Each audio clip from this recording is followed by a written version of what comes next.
Hai semua, perkenalkan nama saya Anissa Nabila Hazim dengan NIM A1C221059 dari kelas R003 Pendidikan Matematika Fakultas Keguruan dan Ilmu Pendidikan Universitas Jambi.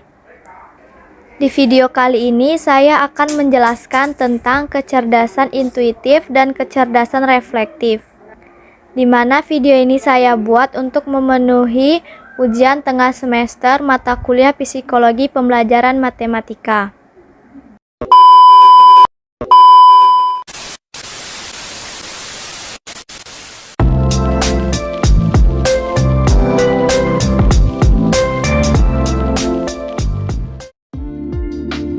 Dalam KBBI tahun 2002, intuitif adalah bersifat secara intuisi, berdasar bisikan atau gerak hati. Sedangkan intuisi adalah daya atau kemampuan mengetahui atau memahami sesuatu tanpa dipikirkan atau dipelajari, bisikan hati, gerak hati.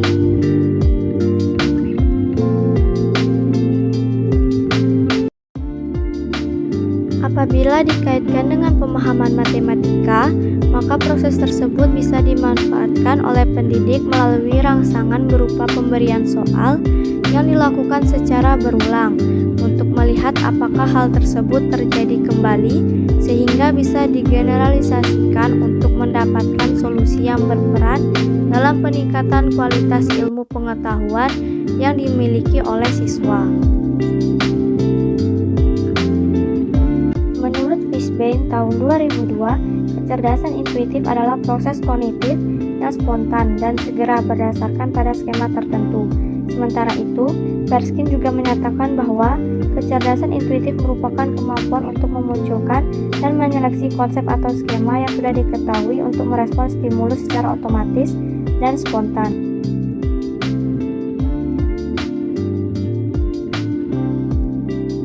Kecerdasan ini mencerminkan peranan pengetahuan dalam membantu kita untuk memutuskan dan bertindak lebih efektif menurut Wardi tahun 2013. Sedangkan menurut Plato dan Aristoteles, intuitif merupakan proses berpikir yang serupa dengan proses berpikir Tuhan.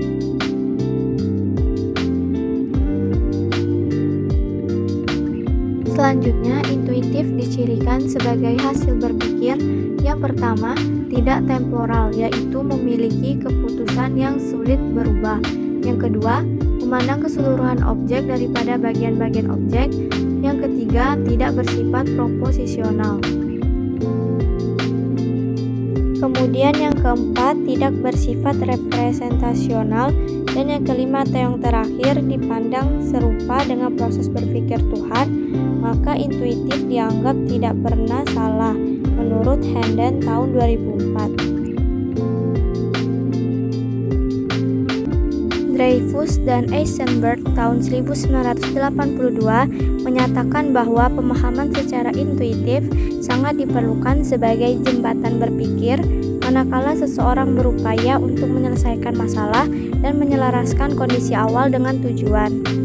Untuk beberapa siswa pada saat menyelesaikan masalah matematika telah mengetahui atau menemukan solusi atau jawaban dari suatu masalah sebelum siswa tersebut menuliskan langkah penyelesaiannya.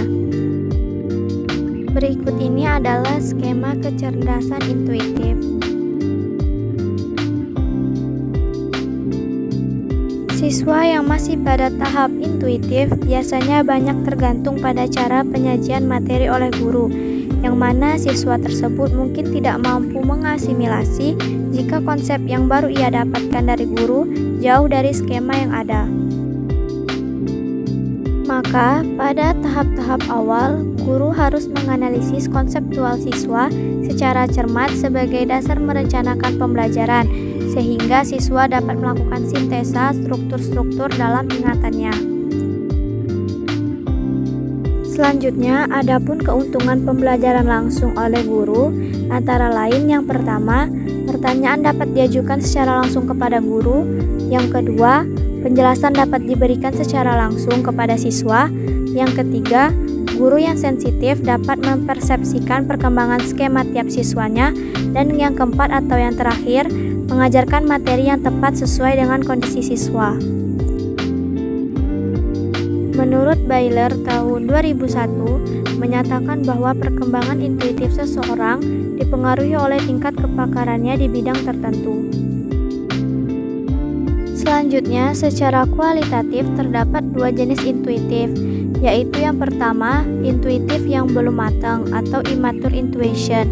Yang kedua, ada intuitif yang sudah matang atau mature intuition.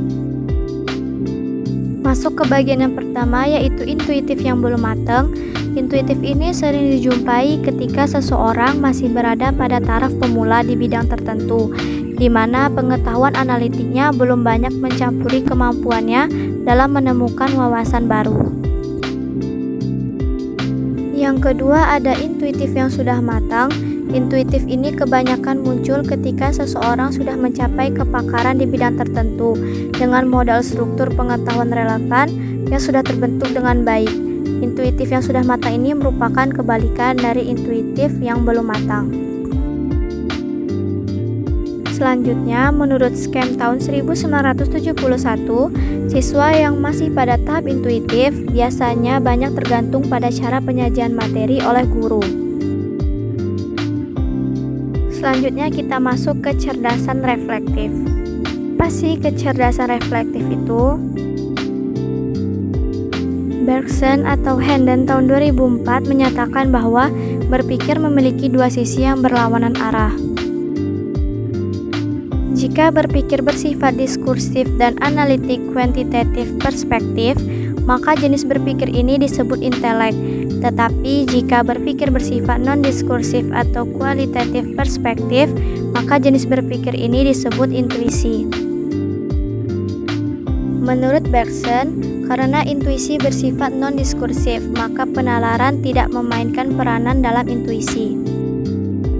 Pendapat Bergson di samping dimaknai pada berpikir bersifat diskursif dan analitik kuantitatif sebagai kecerdasan reflektif, yang mana penalaran memainkan peranan yang sangat penting.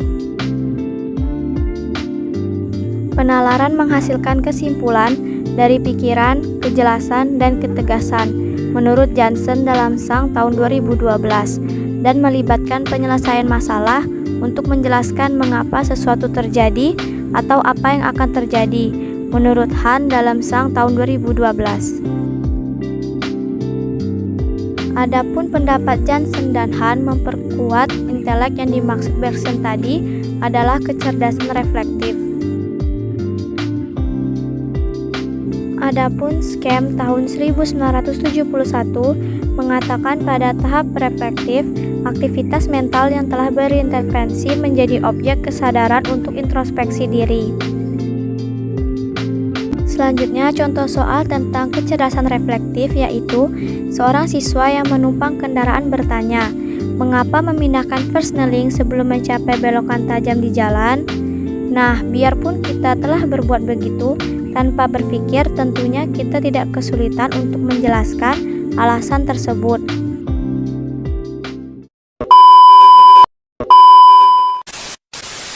Berikut ini adalah skema kecerdasan reflektif. Setelah kita mampu memikirkan pada skema kita sendiri, langkah penting selanjutnya dapat diambil yaitu mengomunikasikannya dan mempersiapkan skema baru.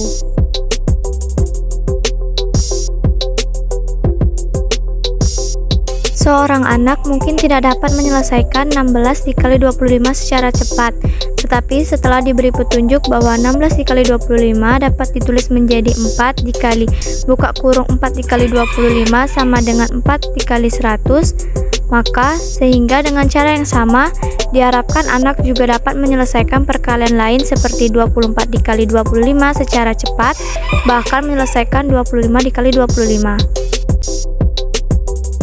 Jika seorang anak dapat menyelesaikan semua itu, ini akan menunjukkan bahwa anak tersebut telah mencapai skema sederhana dan tidak sekedar jawaban atas pertanyaan tertentu, menurut Scham tahun 1971.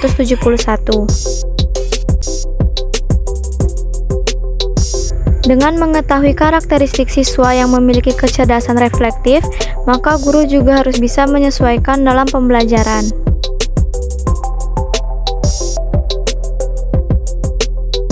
Guru-guru yang reflektif adalah orang-orang yang etis dan mendahulukan kepentingan siswa di atas kepentingan mereka, serta mencari tahu apa yang terbaik bagi siswanya daripada apa yang terbaik bagi diri mereka.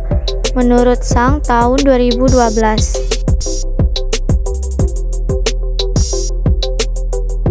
Penelitian Inhelder dan Piaget atau SCAM tahun 1971 yang menunjukkan bahwa anak akan mengembangkan kemampuan untuk memikirkan pada isi atau konten selama usia 7-11 tahun dan memanipulasi ide-ide konkret dengan berbagai cara. Adapun salah satu caranya yaitu melakukan aksi atau dalam imajinasi. Yang berkaitan erat dengan ini, mereka menyatakan bahwa anak-anak yang lebih muda tidak dapat membantah hipotesis meskipun hipotesis ini bertolak belakang dengan pengalaman mereka.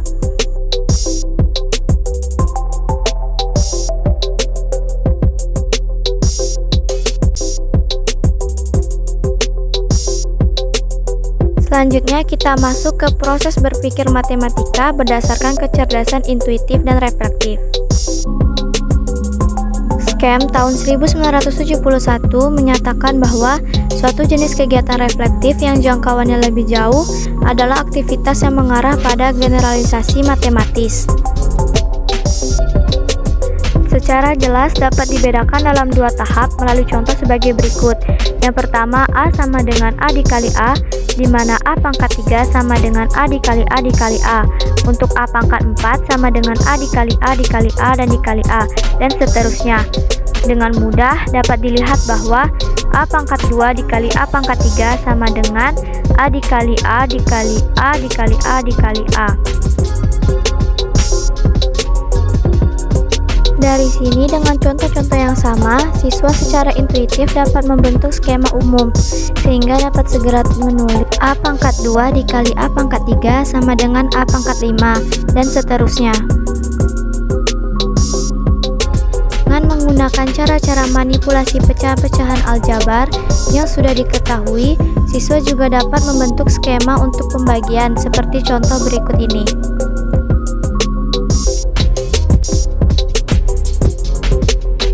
A pangkat 5 dibagi A pangkat 2 sama dengan A dikali A dikali A dikali A dikali A dibagi A dikali A sama dengan A dikali A dikali A sama dengan A pangkat 3. Setelah membentuk dua skema ini, siswa juga dapat merumuskannya, yaitu A pangkat M dikali A pangkat N sama dengan A pangkat M ditambah N, dan A pangkat M dibagi A pangkat N sama dengan A pangkat M dikurang N.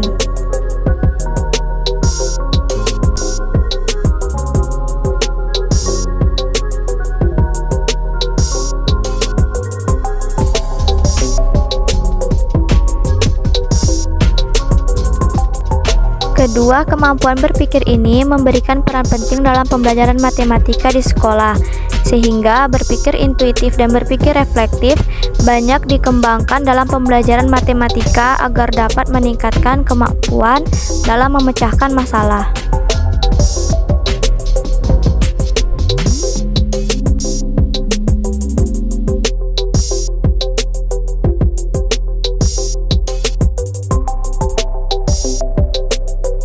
Selanjutnya, ada karakteristik psikologi siswa dalam pembelajaran matematika berdasarkan kecerdasan intuitif dan reflektif.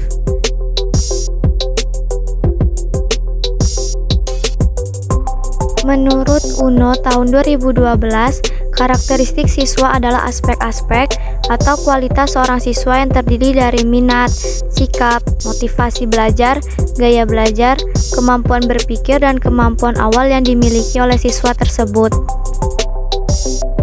Sementara itu, Sardiman tahun 2001 menyatakan bahwa karakteristik siswa adalah keseluruhan pola kelakuan dan kemampuan yang ada pada siswa sebagai hasil dari pembawaan dan lingkungan sosialnya, sehingga menentukan pola aktivitas dalam meraih cita-citanya. Dari pengertian tersebut memberikan gambaran bahwa tujuan pembelajaran adalah meningkatkan kompetensi anak, dan untuk keperluan tersebut, seorang guru perlu mengetahui aspek-aspek perkembangan siswa. Seorang guru harus memahami karakteristik siswa, mengidentifikasi tingkat kemampuannya dan aspek-aspek perkembangannya.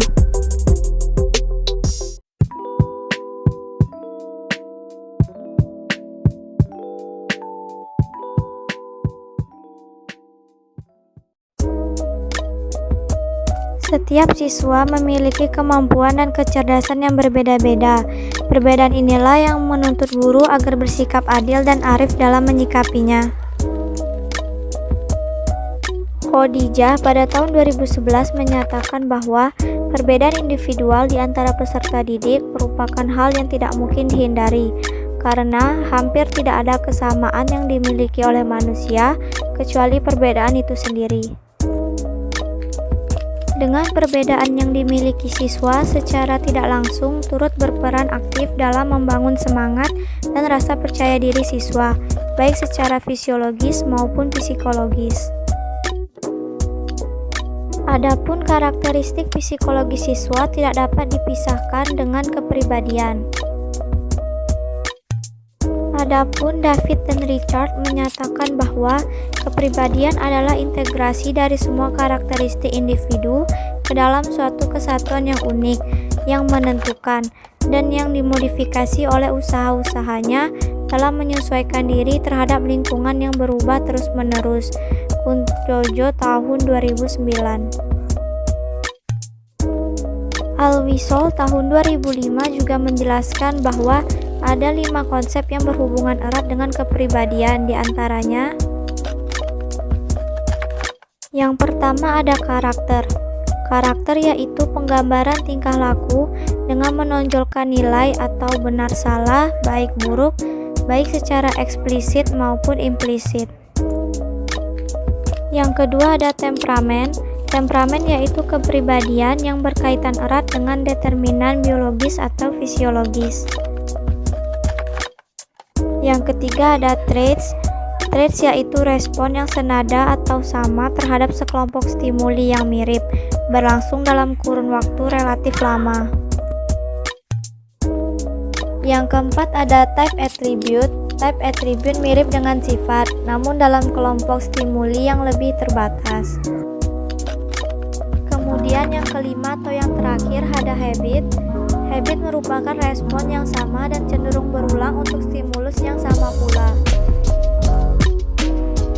Karakteristik psikologi siswa dalam pembelajaran matematika merupakan salah satu tolak ukur bagi seorang pendidik atau guru di dalam mendistribusikan berbagai ilmu dan pengetahuan yang dibutuhkan.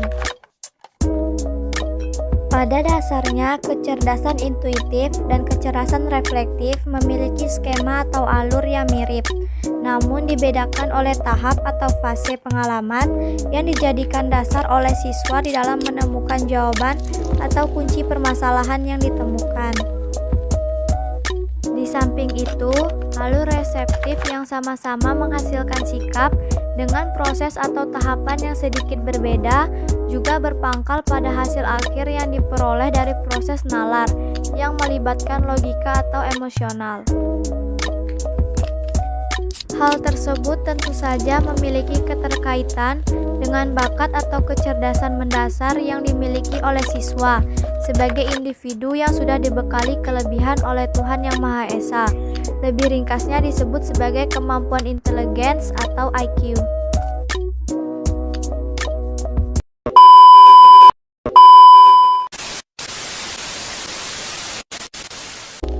Kemampuan inteligensi pada hakikatnya mempengaruhi proses berpikir reflektif siswa. Siswa yang memiliki pola pikir yang sederhana serta kemampuan nalar yang cukup cenderung menggunakan intuisi atau bisikan hati untuk memaparkan setiap jawaban yang ditemukan. Padahal setiap permasalahan dalam matematika pada umumnya mempunyai alur atau langkah-langkah penyelesaian yang konkret dan sistemik dalam berbagai pola pengembangan.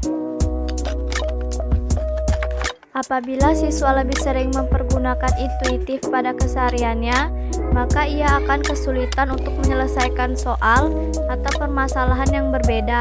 Namun dari pengembangan pola yang telah ada, karena hanya mempunyai rujukan dari pengalaman yang telah ditemukan.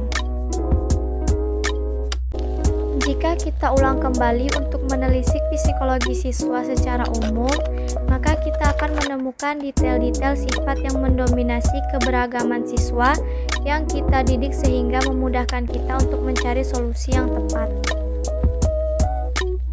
Solusi yang tepat tersebut bertujuan agar pengetahuan yang disampaikan bisa diterima dan dipahami oleh semua siswa secara menyeluruh.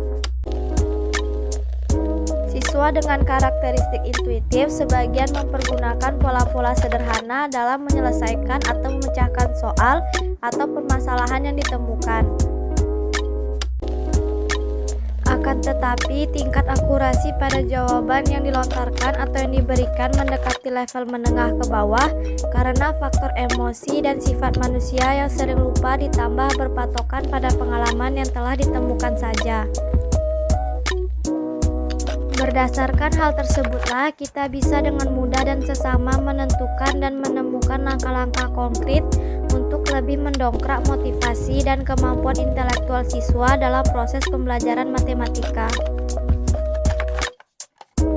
Berbeda halnya dengan siswa yang memiliki kecerdasan reflektif yang pada umumnya dimiliki oleh siswa yang kritis dan selalu mencari secara detail dengan menemukan anggapan-anggapan atau peluang-peluang yang mungkin atau bisa ditemukan berdasarkan rumus, pengertian, atau formula yang tepat. Daya pengembangan nalar dan tingkat ketepatan jawaban biasanya dijadikan barometer untuk mengukur tingkat latihan yang akan dilakukan.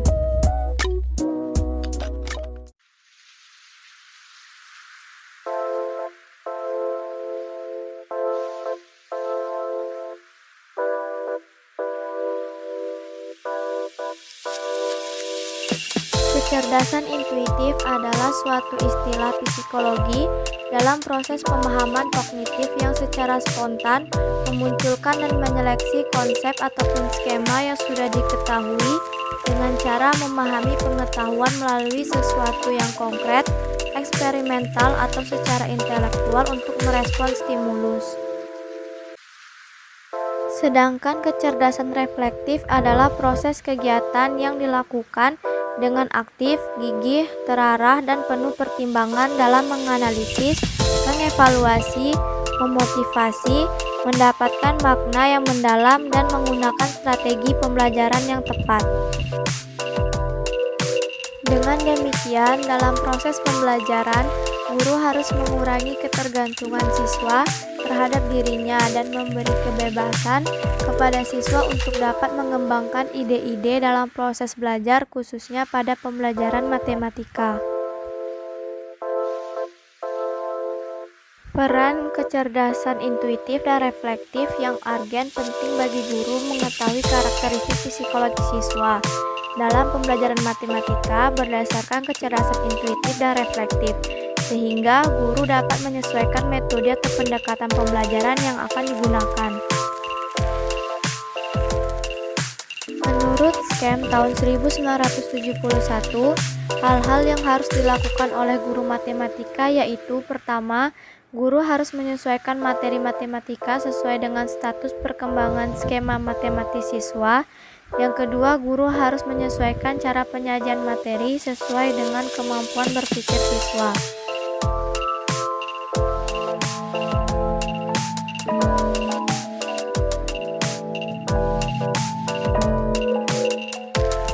Secara bertahap, guru harus meningkatkan kemampuan analitiknya untuk mencerna terlebih dahulu sebelum materi diberikan kepada siswa.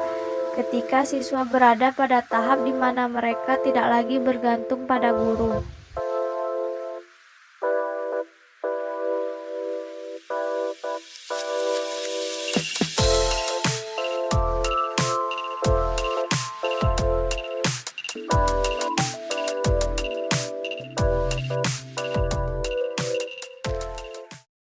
Itulah penjelasan materi dari saya. Mohon maaf apabila ada kesalahan. Cukup sekian dan terima kasih.